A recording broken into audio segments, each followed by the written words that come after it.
G,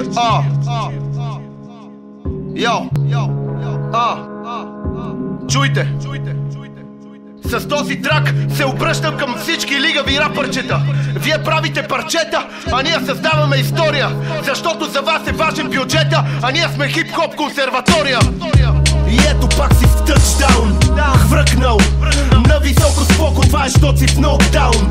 Пак си метал кълъч, бе пръч и си пак аут. Пак там, където си с ограничено мислене, озлобено биленце, вмънячено трискане. Чувам от устата ти, а за мене си мечтае даже в устата ти. Тук трябва чистене, но нали си знаеш, че щом обичаш да повръщаш в ефира, ще си почистиш. Но няма да се скриеш от моите лирики или надръкам поредната метафорично-лирическа секира. Ти си болест, типично венерическа, скептичен и първичен си, мелодично безразличен си ми, анархичен хуй типичен си ми ти. Бегай си от симитли или там кое село беше, не помня.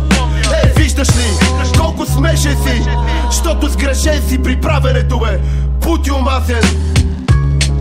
За всички лигави рапърчета ми жави, и хайде да не би, оказахте се жилави.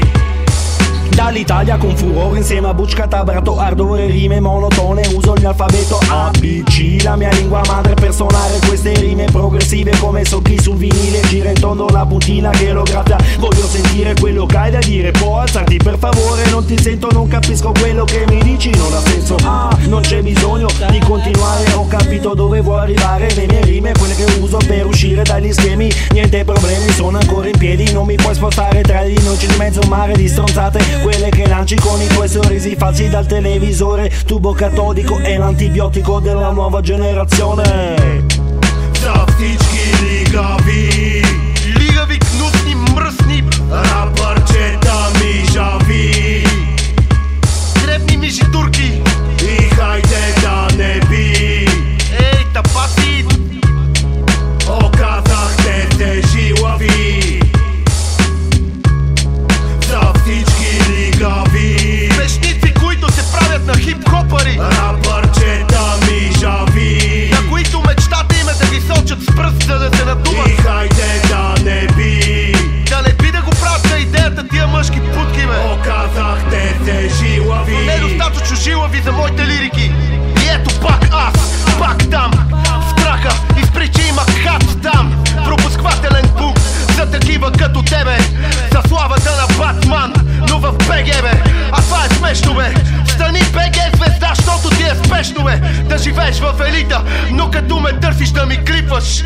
Такъв си си и такъв ще си останеш, а сега може с уста и кура ми да хванеш. Но това е само метафорично казано, защото никога няма да ти позволя да стоиш на по-малко от 100 метра разстояние от мене и моите хора. И знам защо хората се кефат на тапаци като вас, защото вие налагате някакъв смешен шибан монопол, само кити без грам изкуство. Но на хората никой не им е предложил нещо по-добро, но скоро ние ще им дадем нещо по-качествено, по-истинско и милиарди пъти по-добро. И тогава ще могат да сравнят с вашето и да разберат в каква събуда са живяли до сега. DJ Пучката, DJ Dark Step, Армандо и Котака, The Dog Squad Production.